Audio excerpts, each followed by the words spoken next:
Bonjour. Ces derniers temps, l'Iran semble développer une bombe atomique et ceci inquiète énormément dans les pays occidentaux parce que plein de gens n'ont pas envie de voir un pays musulman s'équiper d'une bombe aussi puissante. Les gens ont l'expérience qu'ils ont avec les musulmans ou les islamistes, donc ils savent que ceux-ci des fois sont pas très modérés ou très contrôlés, on va dire.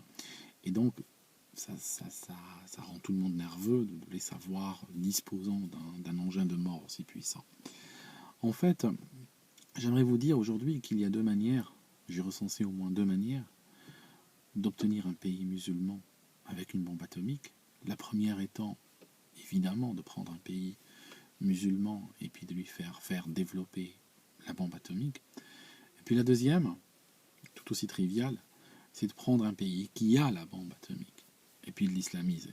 Et le résultat à la fin, le résultat net est absolument le même. Et pour ce deuxième exemple, j'ai pensé à vous en fait. C'est-à-dire qu'aujourd'hui, la France, à la vitesse à laquelle elle va, il est très clair que dans quelques années, je ne sais pas combien, peut-être 5 ans, 10 ans, 20 ans, 30 ans, mais allez, même 100 ans, disons, au pire, je pense que la France se serait transformée en une forme peut-être modérée, j'espère, de califat islamique. Et à ce moment-là, le monde risque de voir un pays musulman avec une bombe atomique. Bon, vous me direz, il y a le Pakistan, mais on va voir la France qui a quand même une force de frappe, et puis surtout de seconde frappe, beaucoup plus avancée. D'ailleurs, au passage, j'avais lu quelques livres sur la dissuasion nucléaire, et puis je voulais vous parler un petit peu de la notion de seconde frappe, et je vous explique pourquoi l'Iran, même s'il développe la bombe atomique, reste quand même un pays peut-être pas très menaçant. En fait, ce qui se passe, au départ, les grandes puissances comme la Russie et les États-Unis sont occupés donc à créer des bombes atomiques. Mais une fois qu'ils disposaient de ces objets, il y a une question qui s'est posée immédiatement. Mais on fait quoi si le voisin décide de nous transformer en sang et lumière durant la nuit? C'est-à-dire que n'importe quelle puissance était encore à la merci de l'autre. Ça signifie qu'on était dans un contexte où le premier qui frappe gagne. Le premier qui frappe élimine l'autre et l'élimine définitivement. Et l'autre ne pourra pas réagir. Les États-Unis auraient pu, par exemple, décider soudainement d'effacer l'URSS de la carte, et puis l'URSS n'aurait rien pu faire. Donc, c'est ce qu'on appelle ça la première frappe. Alors après, la doctrine a très vite évolué, et puis ils se sont dit, si on veut rester dissuasif et construire une vraie dissuasion nucléaire, il faut qu'on ait une capacité de seconde frappe. C'est-à-dire qu'il faut que le pays soit encore capable de riposter de manière nucléaire, même quand il a été effacé de la carte par une première attaque. Et donc, tout l'enjeu aujourd'hui de la dissuasion nucléaire dans le monde n'est pas basé sur la première frappe, mais il est basé sur la seconde frappe. Par exemple, vous regardez l'Inde et le Pakistan, ces deux pays disposent chacun de la bombe atomique, mais en fait, ils menacent que l'un l'autre. Ils n'ont pas de capacité de seconde frappe. Ce qui fait que la portée, on va dire, de leur arsenal reste limitée. Alors que des pays comme les États-Unis, la France ou l'URSS ont une capacité de seconde frappe, c'est ce qui est constitué en fait par des sous-marins nucléaires lanceurs d'engins, qui sont en fait des sous-marins à propulsion nucléaire, mais ça n'a rien à voir avec la bombe atomique, ça c'est juste un sous-marin peut avoir une propulsion nucléaire sans être équipé de bombes atomiques ou de choses pareilles. Il y a même des bateaux, les porte-avions sont le plus souvent équipés de moteurs, on va dire nucléaires, un petit peu comme ceux qu'on trouve dans les centrales nucléaires qui alimentent votre propre télévision. En fait, même votre télévision, vous pouvez dire que c'est une télévision nucléaire.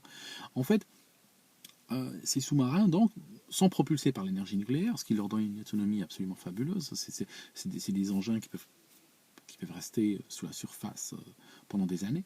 Et en fait, ils peuvent aussi lancer des missiles équipés de têtes nucléaires. Ça signifie que si, par exemple, l'URSS, un jour, enfin la Russie, décidait de raser les États-Unis de la carte, eh ben, les États-Unis ont encore, un peu partout dans le monde, un certain nombre de sous-marins dont les missions restent ultra secrètes, parce que c'est tout l'enjeu. En fait, ils n'arrêtent pas de se faire, les Américains et les Russes n'arrêtent pas de se chasser l'un l'autre. Il y a un jeu de chat et de la souris que jouent leurs sous-marins, parce qu'en fait, chaque pays a intérêt à abaisser le niveau de dissuasion de seconde frappe de l'autre. Et donc, pour faire ça, ben, il faut savoir où se trouvent les sous-marins de l'autre. Alors, si on sait où sont vos sous-marins, ben, tout à coup, ils deviennent un peu moins dissuasifs, parce qu'on peut décider, le jour où on vous allume, on peut décider de les allumer en même temps.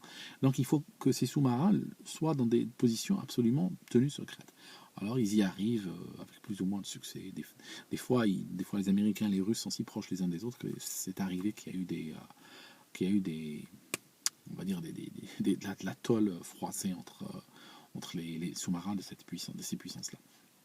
Et en fait, ce qui se passe, c'est que si un pays rase l'autre de la carte, ben, les sous-marins lanceurs d'engins de l'autre vont s'occuper en fait de l'opération Vengeance.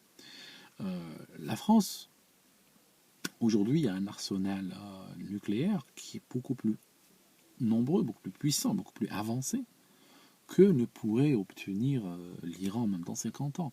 C'est-à-dire que l'Iran, on va dire, allez, ils ont de la chance, ils vont fabriquer une bombe atomique. Si elle ne leur explose pas à la gueule, on va dire, ils arriveront à la faire sauter dans le désert et puis faire un champignon. Quoique, moi, les champignons, je me méfie parce que tu peux aussi faire sauter 200 tonnes de dynamite et puis créer un très joli champignon dans le ciel. Hein, ça fera aussi effet. Mais en même temps, est-ce que l'Iran sera capable de se défendre s'il était allumé par une puissance nucléaire? Est-ce que l'Iran est capable d'envoyer sa charge nucléaire à l'autre bout du monde? Bon, là, ça reste à prouver encore. Par contre, la France est beaucoup plus intéressante. La France, avec l'équipement qu'elle a, avec les sous-marins qu'elle a, est un pays très intéressant. Avec comme le Qatar et l'Arabie Saoudite sont en train de l'acheter à toute vitesse, c'est vrai qu'ils peuvent très rapidement obtenir un allié avec tout un arsenal nucléaire. Maintenant, moi je pense que les Français, avant de quitter le pouvoir et de le remettre au califat, ils vont faire comme ont fait les Africains du Sud, en fait. Parce que vous savez, quand on a demandé aux Blancs qui géraient donc le régime de Pretoria, quand on leur a demandé de partir, parce que voilà, il fallait lutter contre le racisme, créer l'égalité, la diversité dans ce pays, tout ça.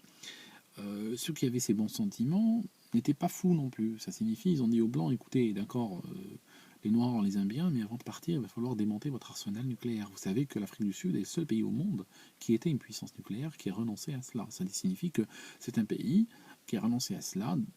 Lorsque le régime de Pretoria est tombé, ben, ils ont décidé d'aller démonter tout l'arsenal nucléaire, brûler les plans, les documents, tout ça, tout a été détruit de A à Z. Parce que les gens, bon, ils savaient à peu près le dégât que pouvaient causer les Noirs avec des machettes. Ils n'étaient pas très rassurés de les voir avec des bombes atomiques. Et donc aujourd'hui, l'Afrique du Sud n'a pas de bombes atomiques en fait.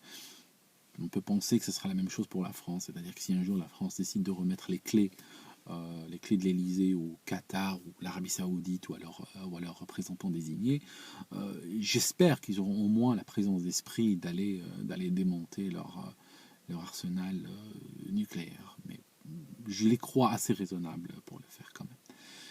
Voilà, c'était juste une petite vidéo sur l'actualité. À bientôt, bye.